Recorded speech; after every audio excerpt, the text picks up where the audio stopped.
fancy intro music. Yeah! Woohoo! Hey everybody, welcome back and welcome to the update where I have been super excited about. That is, honestly, if you just read these patch notes by itself, you're probably gonna be like, what's all the excitement? There's not enough in here. There's actually so much coming this month that it's not all covered in these patch notes. But what we're gonna do in today's video, as we always do, is go over all the heavy hitting points, go over what it says, even go over some things in detail that maybe it doesn't talk about enough. And then what we'll do from there is we'll simply go and take you on a little journey throughout the Lower Decks, which if you've never watched Lower Decks, it is a very good show on Paramount Plus for Star Trek, made by Mike from the creators of Rick and Morty. And it is obviously directed more towards millennials such as myself, but I believe that if you're into comedy and stuff, then you'll probably enjoy it. So that's what we're getting here to start. And we're getting, if you remember, very recently we had a roadmap posted where they said they were going to be adding in Lower Decks characters to the game to have new abilities and new ways to address, crewing your ships. And you're going to start getting that right now as it's mentioned. So here are the cliff notes here. USS Cerritos is joining. We have a new ship here in the game for level 36 plus. We'll cover why that's okay for you and everybody else in just a bit. New below deck officer abilities, a new research with the Starships research tree. Then we've got 25 new missions with 5, I believe, for levels 25 and above. The rest are about level 35 and above. So there are a few missions on the side mission for lower levels. One of the complaints I may have for this arc is there's just a lot of the content does feel a little bit top heavy, but that's because the Cerritos is a 4-star ship. 25 new missions, 3 new lower deck officers, and 13 new avatars and frames, which I actually secretly really like. So here is the Cerritos. And the reason I'm so excited about the Cerritos is it is a support ship. What do I mean by support ship? I mean that this is like any MMO. You've got attack, tanks, support, healers, and that is what this baby is going to be able to do. Is supporting you on your journey. Here, let's actually pop it in and let you see a little bit of it as we get it in dock. So you see a epic 4-star ship, the animation for it and the graphics for it. Really, even though it's a cartoon, doesn't look too different than what we actually already have in the game. And in terms of cost, it's really not that bad. Also want to point out that if you look at the weapon stats for this ship, a tier 1 Cerritos' weapons and a tier 1 Burrell's weapons are actually very close, almost identical, with the Cerritos having a slightly better firing pattern. I think that's important to note if you are following this ship and looking at, getting it, because it will have a free-to-play path. Now, for those curious what the free-to-play path is going to be, it is a new event on Wednesdays that is going to run for the California class, allowing players to get the BPs for the ship as well as collect other currencies needed to run its special abilities. Like I said, it's a support ship. So you're going to be able to do things like buff your allies' damage, or, maybe if you got some weird mining buffs, I don't know why you would even care about stuff like that. But several different abilities that you're going to be able to dictate where they go. And that is working for any player ship, by the way. It doesn't matter where it's an ally or an enemy. You'll be able to drop it wherever you want. Let's also throw this on the screen real quick. This is obviously the Cerritos in all of its glory. The main thing that you're going to worry about, this right here, the Cerritos parts. So like many of the specialty ships, it is going to be very parts heavy and needing to get all these acclimated or all these accumulated to max it out. But you are going to be able to use this from the very beginning, tier 1, and apply bonuses to your ships, your friend ships, or whoever you want to apply them to. Now, the cool thing I like about the ship is this does not need to stay in the system when it drops the buff. You can warp in, buff the ship that you want to buff, and then bring it back out. So as a support ship, it's able to play a little bit of that, duck, dodge, dive, or whatever. What's that show? I don't remember. It's dodgeball. So the Cerritos can get out of dodge and stay safe while, putting some pretty cool buffs in. And I think that is a nice element to this game because you now are getting a support class. Players are able to actually go, hey, I don't have to keep going for the strongest ship. I can be the player that actually helps out my alliance, whether it be territory capture, armadas, or just some generic PvP, because maybe on your server, y'all control entire systems. If you look at the other costs in terms of 4-star and 3-star materials, it doesn't actually have that high compared to other ships of its class. and we'll go over some of the abilities and stuff in a dedicated Cerritos video. But safe to say that I'm very excited about the Cerritos because it's adding a layer to the game that simply has not been there before. It is a brand new mechanic. And as I said, you will be able to grind this free to play. Now, if you buy the $20 battle pass, half of the Cerritos will be in the $20 battle pass. And you can spend $50 to get the rest of it, or just spend $100 day one to get it immediately, which I'll admit, I'm going to do that. I want to have the Cerritos. But if you choose not to do that, starting in May, when that California mission comes around, or that event comes around every Wednesday, you'll get 10 blueprints per. So you'll be able to free to play grind this and not have to actually spend any money. So we have an announced free to play path for a specialty ship. We don't have the Amalgam 2.0 where we never knew if it was coming. We now know it's coming, and my favorite part is it's not getting shoved in Cosmic Cleanup. But let's move on because there's a lot more to cover, and we even hit some of this more towards the end. New officers. We're starting off with Beckett Mariner. Now, these are interesting because they have no captain's ability. If you put them on the captain spot, it literally does nothing. So don't do that. They have an officer ability and then a below deck ability. The main thing we're going to take a look at is below deck ability and Mariner starting off here. And I really like this because if you are a lower level player or any player, what do you always want to do? Increase mitigation. You want to increase damage. You want to increase your ability to either destroy an opponent or make it to where it's harder for them to destroy you. And that's exactly what you're doing here with the weapons damage boost, starting off with a 40% bonus. Now, keep in mind that that can add to bonuses that you already have, like a, say, 300% officer bonus. But the important thing here to note for me is that as it levels up, this is just something that would normally be doing nothing. Like you have below deck officers that simply do nothing, but now they do something. Now they're going to provide a bonus to any player who has them. And if you're a free to play player or a lower level player, this is where some of the value of the arc is going to come to you, is whether it's the epic officer, which there's going to be multiple leaderboards, of course, to go after Mariner, but there's also a rare and an uncommon officer, and there's going to be a lot of sourcing for these shards. Potentially the most sourcing for officers that I've seen in an arc in a while. So even if you're not in range of getting the ship, the officers are going to be probably in pretty good reach for you. Let's move on to the next one, and we're going to move over to our guy right here, Boimler.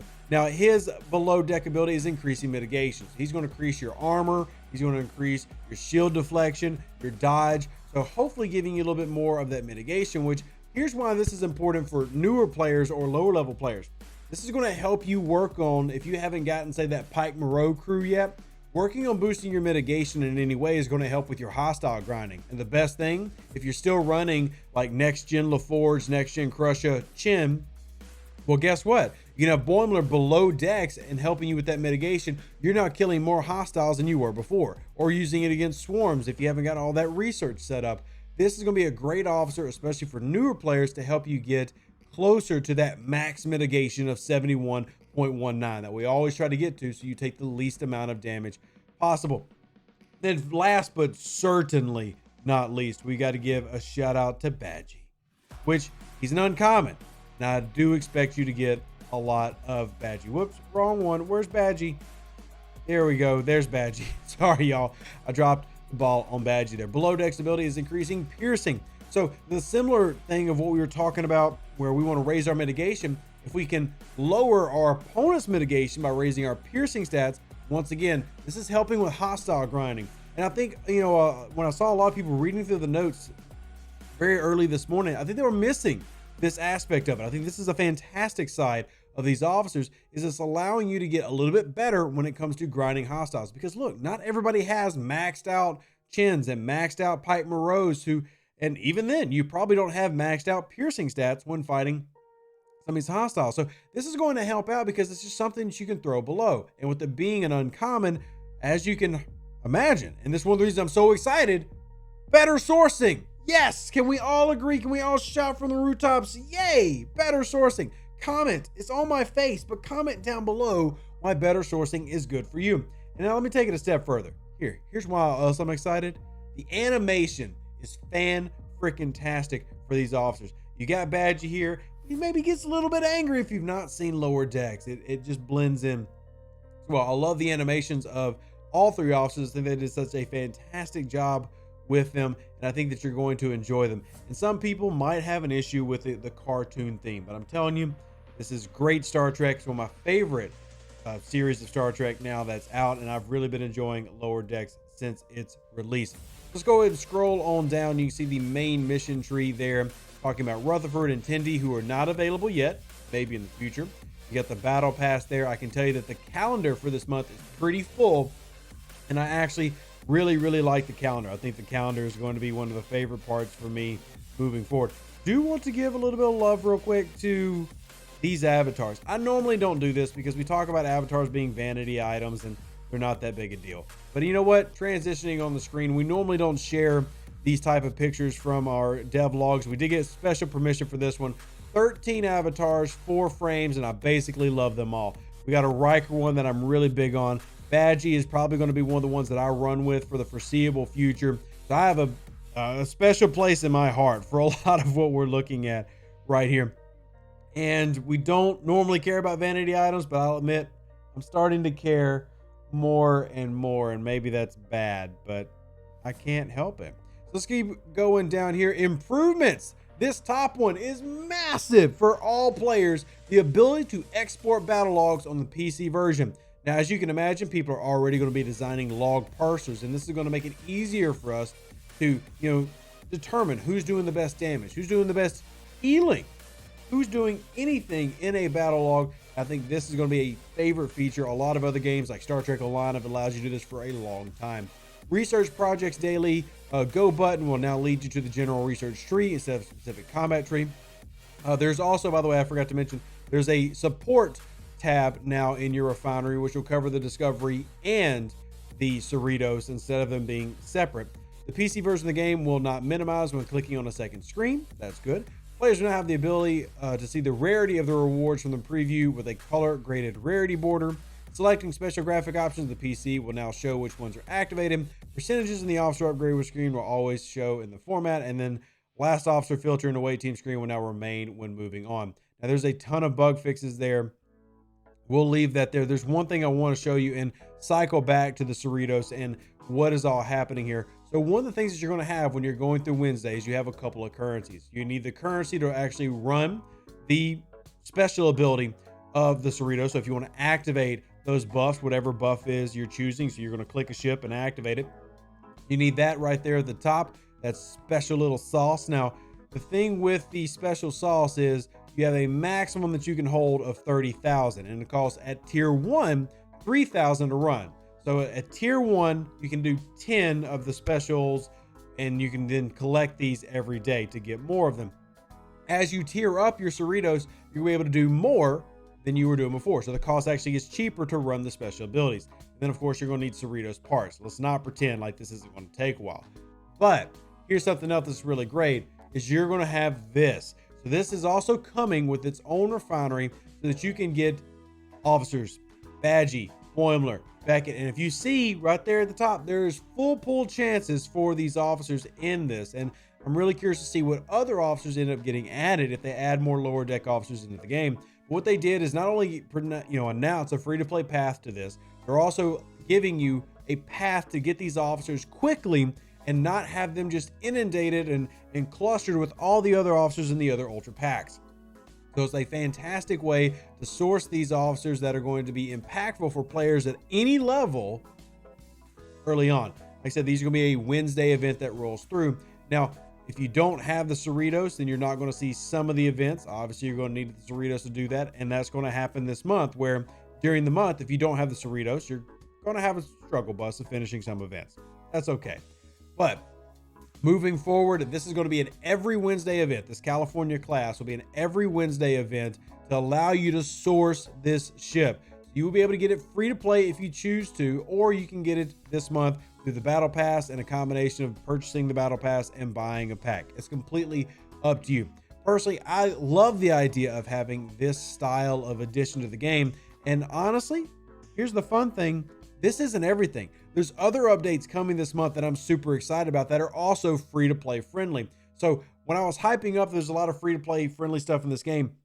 Officers that help with your daily grinds are part of that. The Cerritos having a free to play path is part of that. The events are going to be nice, pay out good rewards, part of that. And then there's even more things that, well, you just have to stay tuned for to see that you can get excited about those. But in general, I am extremely excited about this arc because of everything that it's providing to the players. It's giving a new mechanic that's not a copy and paste of what we've had before. I know some people have compared it to exocomps, and when have you ever been able to apply 3 exocomps to your ship, like a Boimler, Mariner, Badgie? Being able to have all these together, I think gives a nice element to this. So this arc is launching with, in my opinion, one of the best starts. Now we'll see if there's any bugs, any problems. We definitely can't promise that Scopely won't ruin something, but I want to know what you think in the comment section down below. As always, I welcome all opinions, whether I agree with them or not. But while you're here, like the video. See it? All you gotta do is press the little button. Hit subscribe if you haven't already, and ding the bell to get notified of every time I go live and every time we are making more content. And we will have many dedicated videos about the Cerritos, the officers, and more coming soon. So stay tuned. Love y'all. Live long and prosper. Stay safe for the Space Cowboys. Deuces, that's me. I'll catch you on the next episode, and we're out. An even better outro than the intro. For the Empire and glory to your house.